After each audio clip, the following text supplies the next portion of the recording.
Food எங்கேருந்து வருது? Food வந்து கடவுள்கிட்ட இருந்து வருது.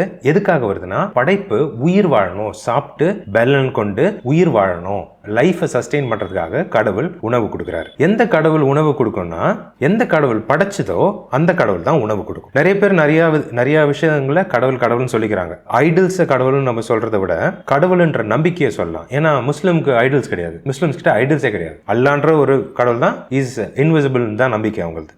எல்லாருமே அவங்களுடைய கடவுள் அவங்களுக்கு உணவு கொடுக்கறதா நம்புறாங்க. ஸோ அதனால அந்த உணவை அந்த கடவுள் கிட்ட படைச்சு அவங்க கடவுள் கிட்ட பிளெஸிங் வாங்கிட்டு அதை பிரசாதம்னு சொல்லிட்டு சாப்பிட்றாங்க. சாப்பிட்டுட்டு அது பண்ணுவாங்கல்ல, எப்படிலாம் பண்ணுவாங்கன்னு தெரியாது, ஒவ்வொருத்தர் ஒரு மாதிரி பண்ணுவாங்க. கிறிஸ்டியன் பாயிண்ட் ஆஃப் வியூல பார்க்கும்போது எல்லா உணவுமே நம்ம அப்பா தான் நம்மளுக்கு ப்ரொவைட் பண்றாரு. ஓகே, நம்மளை படைச்ச மெய்தேவன் இந்த உணவு எல்லாமே கொடுக்குறாரு. பூமியில விளையிறது எல்லாமே அவர் நினைச்சதுனால தான் விளையுது. ஸோ அவர் கொடுக்குறாருன்னு நினைச்சு நம்ம எந்த உணவை வேணா ஸ்தோத்திரம் பண்ணி தேங்க்யூ காட், தேங்க்ஸ் பா அப்படின்னு சொல்லிட்டு நம்ம சாப்பிடலாம். எந்த உணவை வேணாமே கடவுளுக்கு மெய்தேவனுக்கு ஸ்தோத்திரம் பண்ணிட்டு நம்ம சாப்பிடலாம். அது பிரசாதமா இருக்கட்டும், இல்ல பொய் கடவுளுக்கு படைச்சதா இருக்கும், படையலா இருக்கட்டும், எதுவா இருந்தாலுமே நம்ம மெய்தேவனுக்கு ஸ்தோத்திரம் பண்ணிட்டு நம்ம சாப்பிடலாம். அது பாவம் இல்ல, அந்த நம்பிக்கையில தான் பாவம் வருது. அவன் அந்த கடவுள் கொடுத்தது நம்பி அவன் சாப்பிட்றான் பாத்தியா, அதனால அவன் ஐடல் வர்ஷிப் பண்றான். நாம இந்த உணவை படைச்சது ஏன் கடவுள் தான், நான் அவருக்கு தான் நன்றி சொல்லுவேன். நீ கொடுத்தானா இருக்கு, நீ பூஜை பண்ணு, என்ன மண்ணாங்கட்டி வேணா பண்ணிக்கோ, அது என்கிட்ட நான் சாப்பிடணும்னு என்கிட்ட வந்துச்சுன்னா